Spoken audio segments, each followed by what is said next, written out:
Good day, my name is Luis Momo, and this is the project we created as a group. My team members are Glenn Ochola, Karin Cherotich, Yvonne Kipsat, Elvis Swanya, and Vicky Chelagat. For this project, you will need Microsoft SQL Server Management Studio and Visual Studio.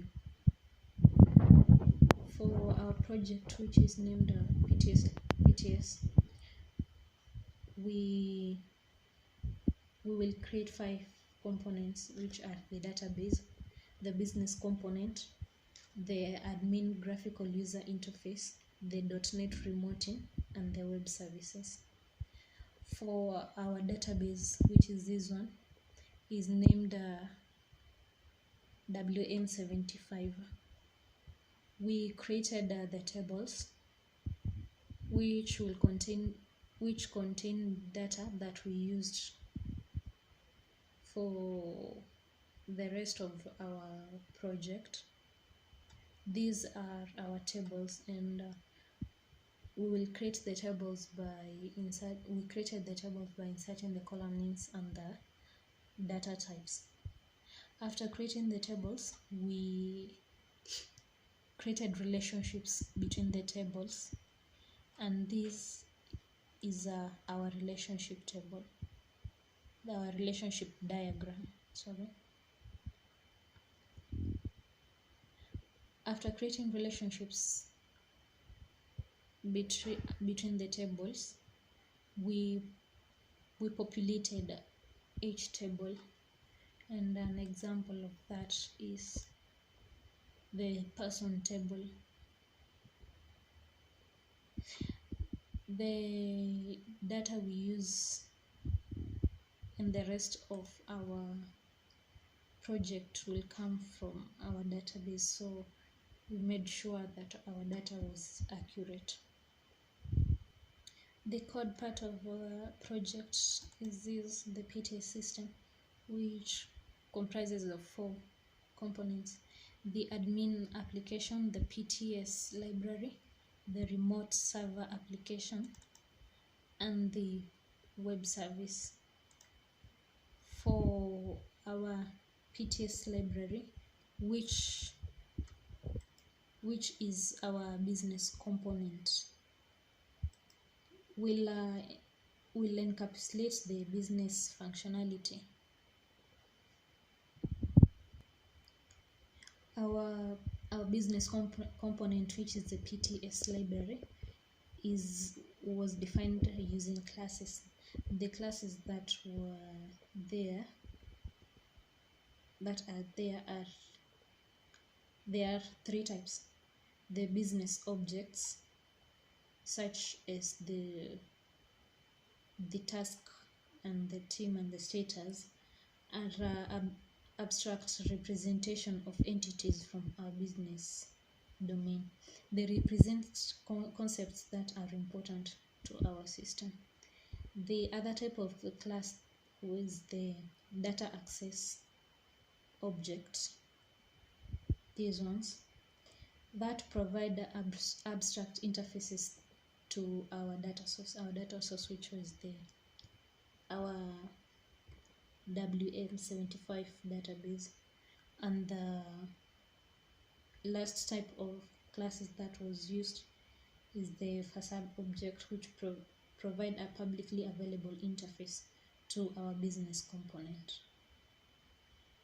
Our business component, the PTSLibrary, must provide an interface to allow it to be accessed by a client or another component. It also should access the database, and to access the database, you add a new data source from here. After adding a new data source, you will have a connection string which will connect to our database. The data in the database will now be used for our business component, as shown here.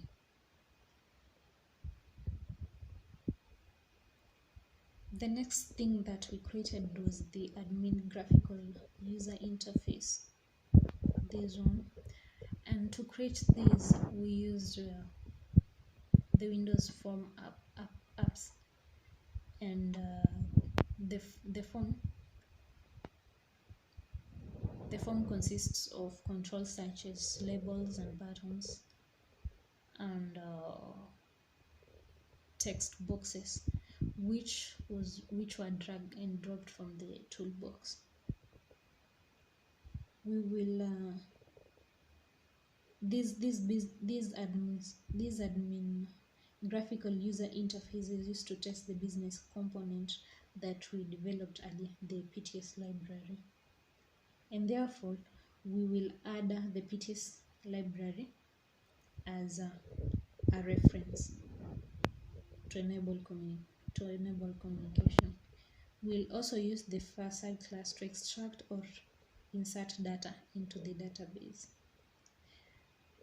This admin graphical user interface is used to view existing projects, to create new projects, to create new tasks for the administrator. The next thing that we created was the remote server application,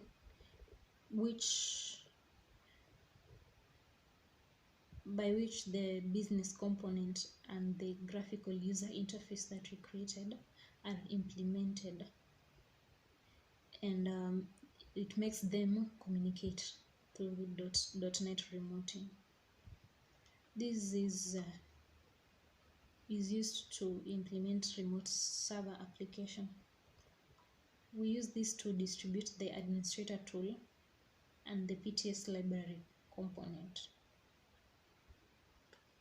So we are going to run these to see whether it will communicate, whether the graphical user interface and the business component will communicate. We will run the remote server application, and while it is still running, we start the administrator tool.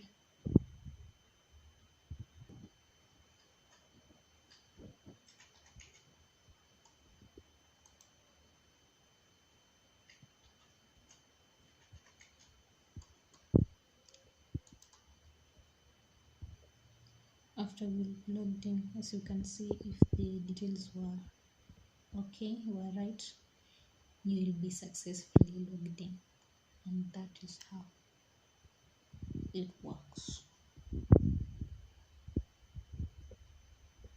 The last part was the web service, and this is how it worked. It's how it looked, and that was our project.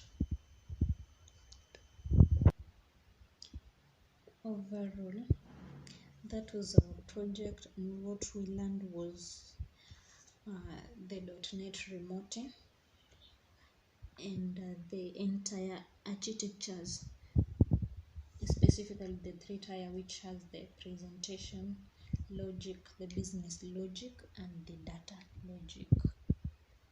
Thank you.